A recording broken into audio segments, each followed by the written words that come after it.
السلام عليكم ورحمة الله تعالى وبركاته. أزول فلاون صحة رمضانكم وصحة أفطركم تصوموا بالصحة إن شاء الله.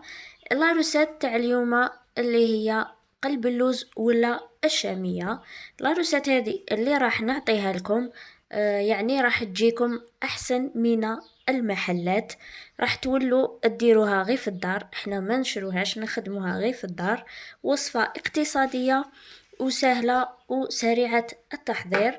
كملوا لا فيديو حتى لافا وان شاء الله تعجبكم. نروحوا ديريكتومون نبداو مع المكونات تاع الشامية تاعنا. اذا نبداو على بركة الله. اول مكون هو السميد. راح نحتاجو الى سميد متوسط، يعني ما رقيق ما خشين، تحتاجو سميد متوسط. تحتاجو الى 4 كيسان سميد.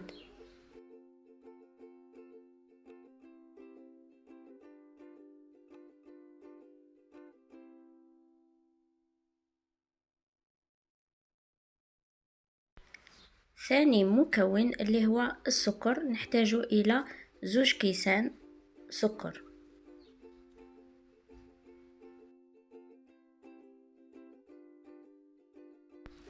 اما ثالث مكون هو الزيت، راح نحتاجو الى كاس معمر زيت.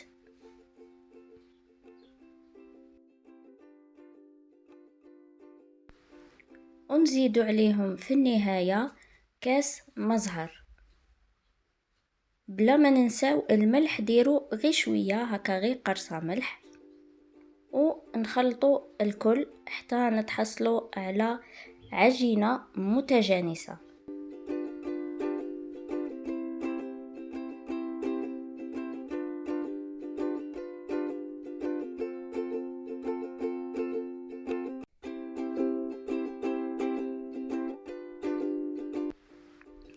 اذا بعد ما كملنا الخلط تاع المكونات تاعنا، تحصلنا على هذا القوام تاع العجينة.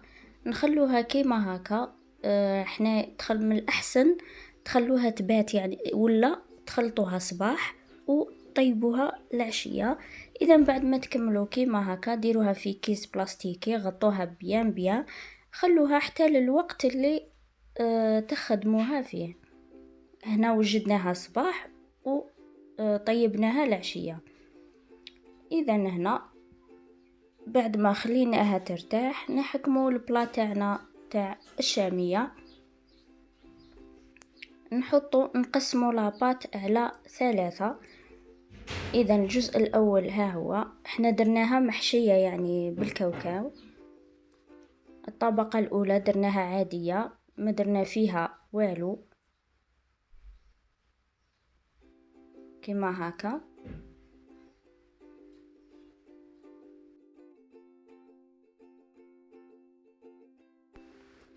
ونحكمو شوية من لاباط، نخلطو معاها كاوكاو مطحون.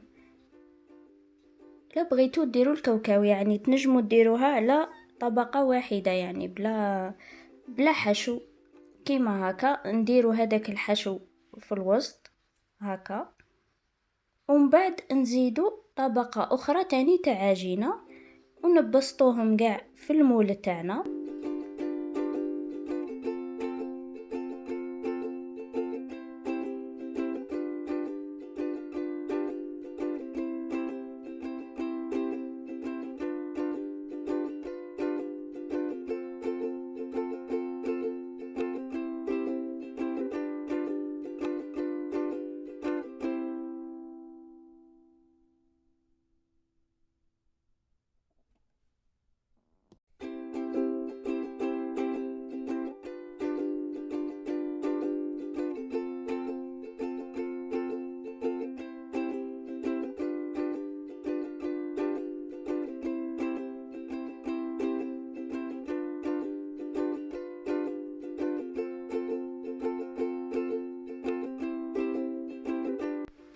بعد ما تبسطوا العجينة بيان بيان في المول، تحكموا هكا مغرف ولا كاش عفسة، تهودوا بها هذوك الحواف. متخلوش يعني عجينة هكا لاصقة في الحواف ولا.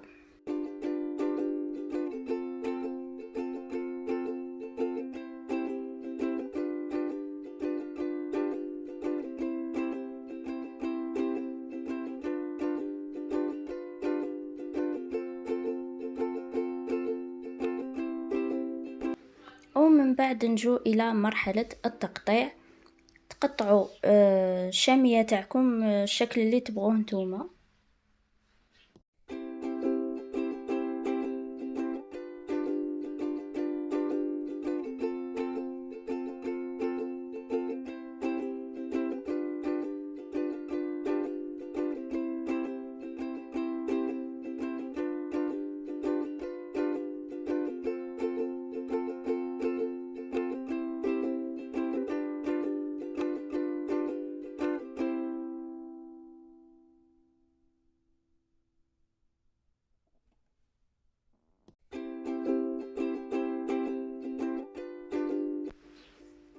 اما بالنسبة للتزيين لكم الاختيار. احنا هنايا زيناها بالكاوكاو.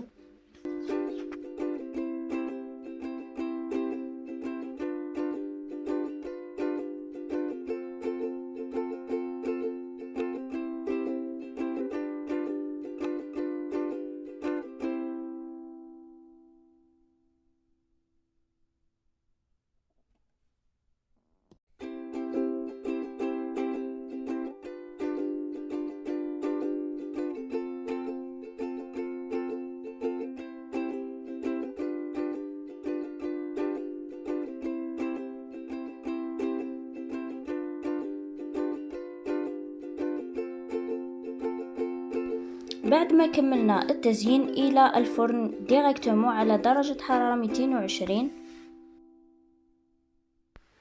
وهذه هي قلب اللوز تاعنا.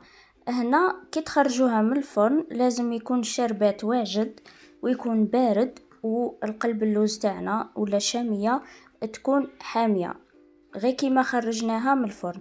هنايا الشربات راح نديرو فيها 4 كيسان ماء وزوج سكر. تخلوهم يغلوا بيان فوق النار حتى تحسوها شوية ثقيلة هذيك الشربات، طفوا عليها وخلوها تبرد. كي تقلعوا الشامية تاعكم من الفرن ديروا هذيك الشربات وهي باردة على فوق هذيك الشامية. وهذه الشامية تاعنا وهذه هي الوصفة تاعنا لنهار اليوم. نتمنى تكون عجبتكم ونتمنى نكون خفيفة ظريفة عليكم، وصحة فطوركم وصحة سحوركم وصحة رمضانكم. إلى وصفة أخرى إن شاء الله. دمتم في رعاية الله وحفظه. سلام.